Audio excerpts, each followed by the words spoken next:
Before we get into reading When in Disgrace with Fortune and Men's Eyes, let me just answer the often asked question, who is the subject of Shakespeare's sonnets? The answer is, it depends.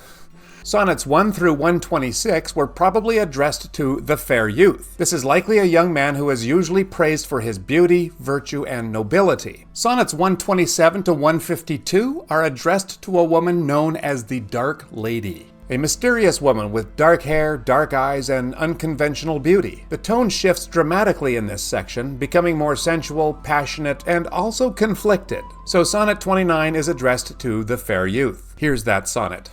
When in disgrace with fortune and men's eyes, I all alone beweep my outcast state, and trouble deaf heaven with my bootless cries, and look upon myself and curse my fate. Wishing me like to one more rich in hope, featured like him with friends possessed, desiring this man's art and that man's scope, with what I most enjoy contented least. Yet in these thoughts myself almost despising, haply I think on thee, and then my state, like to the lark at break of day arising from sullen earth, sings hymns at heaven's gate. For thy sweet love remembered, such wealth brings, that then I scorn to change my state with kings.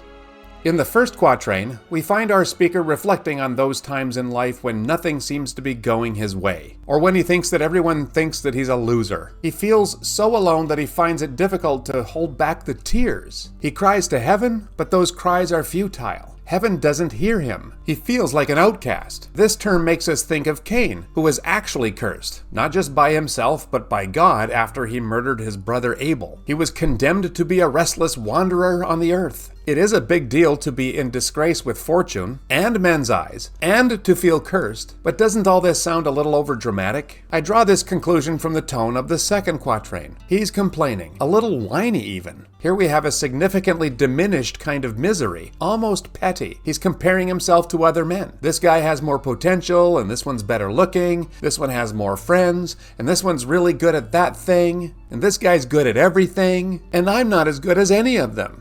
He concludes by saying that he doesn't even like the things that he likes. And then we have the magic word, yet. This is the volta, the turn. Yes, this is a feature of a Petrarchan sonnet, but Shakespeare and writers of this type of sonnet often employ a volta. And it's found in the same place as in the Italian sonnet, the beginning of line 9. You see how even though there is a clear separation of tone and content between the first and second quatrains, they are both about his suffering. So in a sense, the two quatrains also form an octave, another feature of a Petrarchan sonnet. So it's very natural to have a volta here to signal a significant shift. The turn in line 9 is away from misery and self-pity towards his love. When he thinks about the fair youth, he can't help singing. Notice the connection between this last quatrain and the first. In the first, he is in an outcast state. In the last quatrain, he's in a totally different state. He's singing, and heaven used to be deaf, but now, presumably, it is open to his song. And then the couplet. When he remembers the love they share,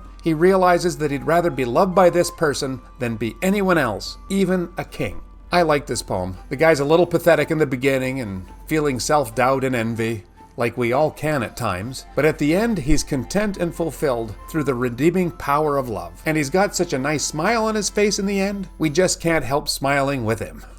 Thank you, and we'll see you next time.